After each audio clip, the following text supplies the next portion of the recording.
నమస్తే welcome to my TV news. ప్రతిరోజు మా ఇంటి ముందు పేకాట స్థావరాలకు అడ్డగా మారింది। స్థానికులు రోజు రాత్రికి మా ఇంటి ముందు వచ్చి భూషణ్ ప్రవీణ్ అనే వ్యక్తి కొంతమందితో పేకాట ఆడటంతో పాటు మద్యం తాగుతూ రోజు ఇబ్బందులకు గురి చేస్తున్నారు।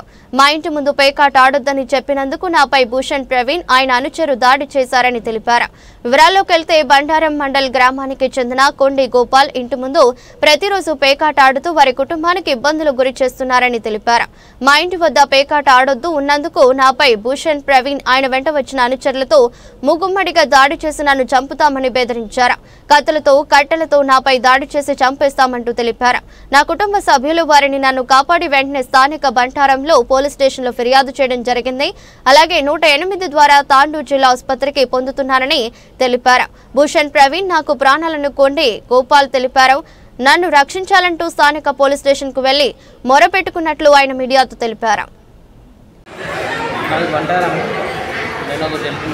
నేను ఒక పత్రిక విలేకరును సార్। ఏమైందంటే మండలం గ్రామంలో మా ఇంటి ముందరనే పెట్టేసుకొని భూషణ్ ప్రవీణ్ అనే వ్యక్తి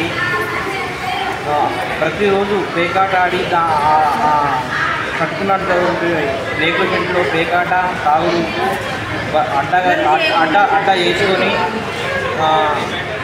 బీసీ అనకుండా ఎవరైనా ఆడ అడ్డాగా ఏర్పడుకొని నన్ను ఎందుకు అట్లా వేసుకుని చెప్పేసి నేను అడిగితే నా పైన ముక్కుముడియా రాడ్లతో కత్తితోని దాడి చేయడం జరిగింది। నేను ఒక్కరినైనా వాళ్ళు 5-6 మంది ఉన్నారు, వాళ్ళు ఎవరు నన్ను గుర్తుపట్టలేదు। తలపైన ఉంటే సురోతో కోల్పోయి పడిపోయినా సార్। దాని తర్వాత నేను డైరెక్ట్గా పిఎస్కి వెళ్ళి కంప్లైంట్ ఇచ్చేసి ఇక్కడ హాస్పిటల్కు అంబులెన్స్లో వచ్చేసాను సార్। చట్టపరమైన చర్య తీసుకోవాలని నా యొక్క మనం సార్। పిఎస్లో ఇచ్చిందా? పిఎస్లో ఇచ్చాను, కంప్లైంట్ ఇచ్చాను। ఏపీఎస్ బంటారం పిఎస్లో ఇచ్చాను। జమీదారు గారు కంప్లైంట్ తీసుకొని అంబులెన్స్। ఎంతమంది అటాక్ చేసిండ్రు? మినిమమ్ వాళ్ళు ఐడెంటిఫై అయితే లేరు ఎవరు అన్నది।